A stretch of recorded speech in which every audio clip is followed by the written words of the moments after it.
Bismillahirrahmanirrahim. Assalamu alaikum students. Welcome to your mathematics class. We are doing chapter number 7, which is linear equations and inequalities. Today we will start the new exercise, which is 7.3. First of all, I will give you the introduction of exercise 7.3, and after that we will start doing question number 1. Part 1, 2 and 8 will be solved. So, first of all, what are inequalities? I will show you the four symbols of inequalities, what they are called and how they are written. First of all, we have this symbol. ये symbol अगर आप अपने left hand को खड़ा करें तो हमारे left hand से ये सिंबल फॉर्म होता है. लेफ्ट हैंड से जो सिंबल फॉर्म हो उस सिंबल को we call it as less than, यानी ये लेस को शो करता है. For example 5 is less than 10, इसका मतलब 5 लेस है 10 से. तो ये बात हकीकत है कि 5 10 से छोटा होता है. जो हमारी ओपन एंड होता है उस साइड पर we always write the greater term, close end की तरफ we always write the smaller term. This symbol shows less than. Then comes a symbol जहाँ पे लेस देन का साइन आता है लेकिन उसके नीचे एक लाइन लगा दी जाती है.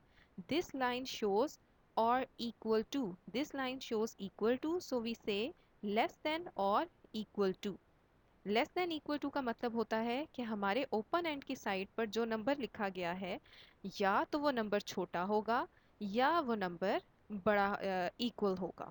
जैसे x is less than equal to 10, which means x की वैल्यू या तो 10 होगी या 10 से लेस होगी. 10 से ग्रेटर नहीं जाएगी लेकिन लेस होगी, ये हमारा फर्स्ट सिंबल शो कर रहा है. और 10 भी हो सकती है, ये हमारा ये लाइन शो कर रही है. सो हम इसको पढ़ेंगे कैसे? हम कहेंगे x इज़ लेस देन 10 और इक्वल टू 10, या हम इसको ज्वाइन करके पढ़ लेते हैं x is less than equal to 10. Then हमारा वो सिंबल आता है जो हमारे राइट हैंड को यूज़ करते हुए बनता है. अगर हम राइट हैंड को यूज़ करें तो हमारा ये सिंबल फॉर्म होता है और इसे हम कहते हैं the symbol of greater than, यानी ये बड़ी चीज़ को शो करता है. इसके भी ओपन एंड की साइड पे हम ग्रेटर टर्म लिखते हैं और क्लोज्ड एंड की साइड पे हम स्मॉलर टर्म लिखते हैं. जैसे 10 इज़ ग्रेटर देन 5, और इसे पढ़ेंगे भी ऐसे 10 इज़ ग्रेटर देन 5, और ये हकीकत है कि 10 5 से बड़ा है. उसके बाद अगेन जैसे हमने लेस देन में देखा था कि नीचे एक लाइन लगा दी जाती है, ग्रेटर देन में भी नीचे एक लाइन लगा दी जाती है जिसका मतलब होता है दिस शोज ग्रेटर देन, और ये लाइन हम पढ़ते हैं इक्वल टू. तो इसे ज्वाइन करके पढ़ें तो ग्रेटर देन और इक्वल टू. एग्जाम्पल है x इज़ ग्रेटर देन और इक्वल टू 15. इसका क्या मतलब है? अगर हम पहले सिंबल को देखें तो x इज़ ग्रेटर देन 15, इसका मतलब x वो सारे नंबर हो सकते हैं जो 15 से ग्रेटर हों. और अगर हम सेकेंड लाइन को देखें तो x इज़ इक्वल टू 15, तो हम कह सकते हैं कि x का आंसर 15 भी आ सकता है.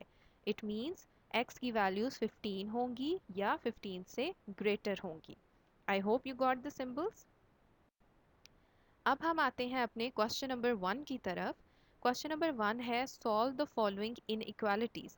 अब क्वेश्चन 1 और 2 मैंने दोनों इकट्ठे लिख दिए ताकि आपको मैं डिफरेंशिएट करवा सकूं. क्वेश्चन 1 में है 3x प्लस 10. ये सिंबल कौन सा होगा? लेफ्ट हैंड से बन रहा है तो ये सिंबल लेस देन का होगा. 3x plus 10 is less than 5x minus 4. अगर मैं क्वेश्चन नंबर 2 पर आऊँ तो 4x माइनस 10.3, अब ये सिंबल कौन सा होगा?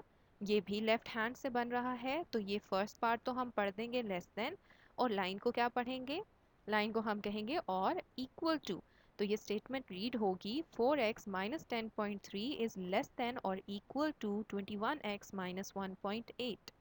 अब इन इक्वालिटीज़ में आप ये बात याद रखिएगा कि जब भी हमारे पास इक्वल का साइन होता था तो हम विदाउट एनी हेजिटेशन अपने डिजिट्स को राइट और लेफ़्ट मूव करवा देते थे. लेकिन यहाँ हमें कुछ चीज़ों का ख्याल रखना है. सबसे पहली चीज़ कि हमें वेरिएबल वाली टर्म हमेशा लेफ़्ट साइड पर रखनी है, नॉन वेरिएबल टर्म हमेशा राइट साइड पर रखनी है. इसके बाद जब हमने वेरिएबल टर्म को लेफ़्ट साइड पर मूव करवाना है तो हमने डायरेक्टली 5x को 3x के पास नहीं ले जाना. 5x यहाँ आकर माइनस 5x हो जाएगा, तो हम माइनस 5x राइट पर भी लिखेंगे और माइनस 5x लेफ़्ट साइड पर भी लिखेंगे. जैसा कि मैं आपको पहले स्टेप में करके बताऊं, सबसे पहले हम वेरिएबल को मूव करते हैं। यहाँ से जब हमने वेरिएबल को 5x को मूव करना था 3x की तरफ, तो उसने -5x हो जाना था, हमने -5x लिख दिया। लेकिन यहाँ पे 5x के साथ भी हम -5x लिखेंगे। इन शॉर्ट, मूव करने के बाद जो डिजिट हमारा बनता है अलोंग विद द साइन, वो हमने राइट पर भी लिख देना होता है और वो हमने लेफ्ट पर भी लिख देना होता है। अब हम सॉल्व करेंगे तो 3x माइनस 5x हमारे पास -2x आ जाएगा, +1 एज इट इज़ रहेगा। यहाँ से +5x और -5x की कैंसलेशन हो जाएगी और सिर्फ -4 बचेगा। अब नेक्स्ट स्टेप क्या होना चाहिए? मैंने आपसे कहा था कि नॉन वेरिएबल टर्म्स हमारी राइट साइड पर कैटल होनी चाहिए। इट मीन्स हमें +1 को यहाँ लाना है। +1 को यहाँ लाने के लिए +1 किस में चेंज होगा? -1 में। इट मीन्स हमें लेफ्ट साइड पर भी -1 लगाना है और राइट साइड पर भी -1 लगा देना है। तो हमारी इक्वेशन क्या बन जाएगी? इनइक्वालिटी क्या बन जाएगी? -2x + 1 -1 less than -4 -5। कैंसलेशन करें, +1 और -1 तो एक दूसरे से सिंपली कैंसिल आउट हो जाएंगे। -4 -1 हमारा -5 में चेंज हो जाएगा। So now the answer is -2x is less than -5। अब यहाँ एक और बात याद रखने वाली है। जब कभी हमारे पास सोल्यूशन हो जाए टोटल, x सारे राइट साइड पर हो जाएं, वो प्लस माइनस भी हो जाएं, सॉरी x सारे लेफ्ट साइड पर हो जाएं और वो प्लस माइनस भी हो जाएं, और नॉन वेरिएबल टर्म्स सारी राइट साइड पर हो जाएं और उन्हें भी ऐड सब्ट्रैक्ट कर दिया जाए, उसके बाद अगर हमारे पास x वाली या वेरिएबल टर्म के साथ नेगेटिव साइन आता है तो हम इन इक्वालिटी का साइन उल्टा देते हैं। This sign is of less than, हम इसको उल्टा देंगे और ये साइन बन जाएगा ग्रेटर देन का। उसके बाद एक और चीज़, दो काम हम इकट्ठे करते हैं। एक तो हम साइन को उल्टा देते हैं, दूसरा हम -2 को क्योंकि यहाँ लाके डिवाइड करना है, इसका मतलब हमें राइट साइड पे भी -2 डिवाइड करना है और लेफ्ट साइड पे भी -2 डिवाइड कर देना है। तो नेक्स्ट स्टेप में हम दो काम इकट्ठे कर देंगे। एक, हम इसका सिंबल चेंज कर देंगे। सिंबल चेंज करने की रीज़न क्या है कि हमारे पास माइनस आ गया वेरिएबल टर्म के साथ। उसके बाद हमें क्योंकि -2 ख़त्म करना था, सॉल्व का मतलब हमेशा ये होता है कि हमें वेरिएबल का आंसर फाइंड करना होता है। तो -2 को ख़त्म करने के लिए हमें उसे डिवाइड कर देना था दूसरी तरफ। तो हमने -2 को बोथ साइड्स पर डिवाइड कर दिया। यहाँ -2 की कैंसलेशन हुई, दूसरी साइड से हमारा माइनस कट आउट हो गया। So the answer will become x is greater than 5/2। अब एक और चीज़ जो हमें याद रखनी है वो ये है इस आंसर को सॉल्यूशन सेट में लिखने का तरीका। इस आंसर को सॉल्यूशन सेट में इस तरीके से लिखा जाता है। x सच दैट, एक स्ट्रेट लाइन लगाई जाती है और उस स्ट्रेट लाइन को हम सच दैट से शो करते हैं। x such that x is greater then 5/2। ये चीज़ ऐसे ही रहती है, इसको आपने कुछ नहीं करना। इससे पहले x और लाइन लगा देनी है। जो भी आंसर आए उससे पहले x लिख दें और लाइन लगा दें और आंसर लिख दें, तो आपका सॉल्यूशन सेट बन जाता है। इसी तरह अगर अब मैं पार्ट 2 में आऊँ, पार्ट 2 में भी बिल्कुल वैसे ही सॉल्यूशन करना है, लेकिन जो इनइक्वालिटी हमें गिवन है वो है लेस देन इक्वल टू की। सबसे पहले मैंने आपसे कहा था कि हमें वेरिएबल्स को मूव करना होता है। इसका मतलब पहले स्टेप में हमें +21x को मूव कराना है, जो मूव करने के बाद -21x बन जाएगा। जब हम इसे यहाँ लाएंगे तो ये -21x बनना चाहिए, तो हम डायरेक्ट नहीं लेकर आते, हम -21x राइट साइड पर भी लिख देते हैं और -21x लेफ्ट साइड पर भी लिख देते हैं। हमने लिख दिया। उसके बाद राइट साइड पर तो 21x और -21x की कैंसिलेशन हो जाएगी। लेफ्ट साइड पर 4x -21x को अगर सब्ट्रैक्ट किया जाए तो हमारे पास आंसर आ जाएगा -17x। साथ -10.3 ऐसे ही रहेगा, less than equal to and -1.8 will remain the same. उसके बाद the next step is always to move the non variable term. Non-variable term is -10.3, which means we are going to add 10.3 to the left side and to the right side of the equation. हमने left side पर भी +10.3 लिख दिया और हमने right side पर भी +10.3 लिख दिया। यहाँ लेफ्ट साइड पर तो कैंसिलेशन हो जाएगी, सिर्फ -17x रह जाएगा। राइट साइड पर हम सब्ट्रैक्ट करने के बाद हमारा आंसर आ जाएगा 8.5। 8.5 आंसर आने के बाद मैंने आपसे कहा था कि जब सॉल्यूशन तमाम हो जाए, हमारे पास एक तरफ x और एक तरफ नॉन वेरिएबल टर्म हो जाए, तो हम देखते हैं कि क्या x के साथ प्लस है या माइनस।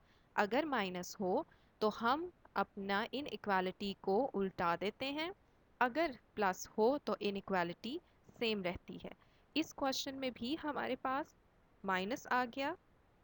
इसका मतलब नेक्स्ट स्टेप में एक तो हम -17 से डिवीजन करेंगे बोथ साइड की, और दूसरा हम अपनी इनइक्वालिटी जो कि लेस देन इक्वल टू थी उसे हम ग्रेटर देन इक्वल टू में चेंज कर देंगे। -17 को इसलिए डिवाइड किया ताकि x को अकेला किया जा सके। सो राइट साइड पर हमारा आंसर आ गया -0.5। मैंने आपको सोल्यूशन सेट लिखने का क्या तरीका बताया था कि जो भी आपका आंसर आ जाए उससे पहले एक x लगाएं और एक स्ट्रेट लाइन लगाएं।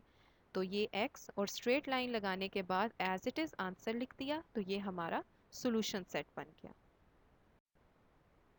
Now I will solve part 8 which is little different than the other two parts we have just done.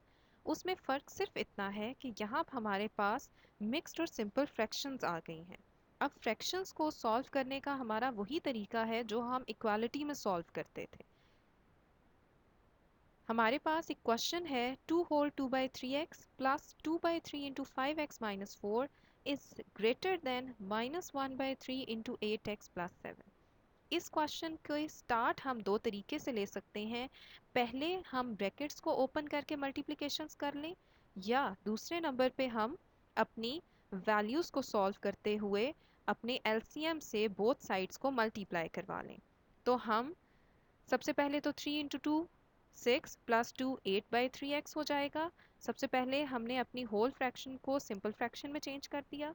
उसके बाद मैं ब्रैकेट्स को बाद में मल्टीप्लाई करवाऊंगी, पहले एलसीएम को तमाम साइड्स पर मल्टीप्लिकेशन करवा दूंगी।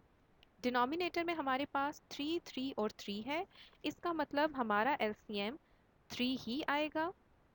आपको पता है कि जो भी हमारा एलसीएम आए उसे हर प्लस या माइनस या इक्वल के सिंबल के बाद दोबारा पुट करना होता है। 8/3x के साथ भी मैंने 3 लगाया। Now this is single equation, क्योंकि ये दोनों आपस में मल्टीप्लाई हो रही हैं। 3 2 से मल्टीप्लाई होकर 6 बनेगा तो सिंगल नंबर आंसर आएगा ना। इसका मतलब ये इसे हम सिंगल इक्वेशन कंसिडर करेंगे। तो इस पूरी फ्रैक्शन के साथ एक दफ़ा 3 लगाएंगे।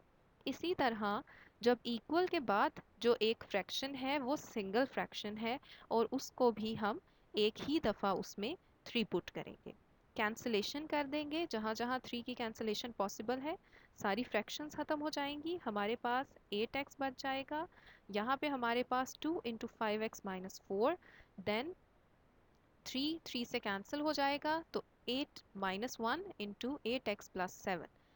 अब हम नेक्स्ट स्टेप में ब्रैकेट्स को ओपन करेंगे। 8x plus 10x minus 8 is greater than -8x minus 7। अब हमारे पास ना कोई ब्रैकेट है ना कोई फ्रैक्शन है, तो यहाँ से हम अब वो सोल्यूशन शुरू करेंगे जो हम प्रीवियस 2 पार्ट्स में करते आए हैं। हमने क्या सोल्यूशन किया था कि सबसे पहले हमें वेरिएबल को मूव करना होता है लेफ़्ट साइड पर। राइट साइड का वेरिएबल क्या है? -8x, इसका मतलब +8x बन जाएगा ये। सो +8x को हम लेफ़्ट साइड पर भी लिख देंगे और +8x को हम लेफ़्ट साइड पर भी लिख देंगे। दोनों साइड्स पर लिखकर हमारे पास आंसर आ जाएगा, answer would be 26 minus 8 less than -7। यहाँ पे मैंने पहले 8x और 10x को ऐड किया था। ऐड करने के बाद -8x को हमने +8x और +8x में लिख दिया था ग्रेटर देन के बोथ साइड्स पर। हमारा आंसर आ गया 18x प्लस 8x, ये बन गया 26x। -8 ऐसे ही रहा, इक्वल के बाद -8x और +8x की कैंसिलेशन हो गई और हमारा आंसर आया -7। वेरिएबल मूव करवाने के बाद हमें कांस्टेंट टर्म्स को मूव कराना होता है। कांस्टेंट टर्म को राइट साइड पर रखते हैं, सो लेफ्ट साइड की कांस्टेंट टर्म विच इज़ -8 उसे इक्वल के दूसरी तरफ, सॉरी ग्रेटर देन के दूसरी तरफ लेकर जाएंगे तो -8 +8 में चेंज होगा। तो +8 हम इक्वल के दोनों साइड्स पर लगा देंगे। जब हमने यहाँ भी -8 लगा के साथ +8 लगाया और यहाँ भी +8 लगाया, तो ये +8 और -8 कैंसिल हो गया, आंसर सिर्फ 26x आया। ग्रेटर देन का साइन, -7 + 8 हमारे पास 1 आ गया। उसके बाद हमने देखना होता है कि हमारे पास x के साथ माइनस तो नहीं बच रहा। अगर माइनस होता है तो हमें इनइक्वालिटी के साइन को उल्टा देना होता है, लेकिन यहाँ पे हमारे पास +26 है, इसका मतलब हमें इनइक्वालिटी के साइन को नहीं उल्टाना। हमें क्या करना है, सिंपल डिवीजन करनी है। यहाँ भी 26x/26 हो जाएगा और ग्रेटर देन के साइन के बाद भी 1/26 हो जाएगा। लेफ्ट साइड का 26 और 26 एक दूसरे से कैंसिल हो जाएंगे। आंसर आ जाएगा x इज़ ग्रेटर देन 1/26। मैंने आपको सोल्यूशन सेट लिखने का क्या तरीका बताया था। सोल्यूशन सेट में हमने अपने आंसर से पहले x और लाइन लगा देनी होती है। तो देखें, सोल्यूशन सेट में हमने x लिखा, लाइन लगाई और फिर एज इट इज़ अपना आंसर लिख दिया, x इज़ ग्रेटर देन 1/27।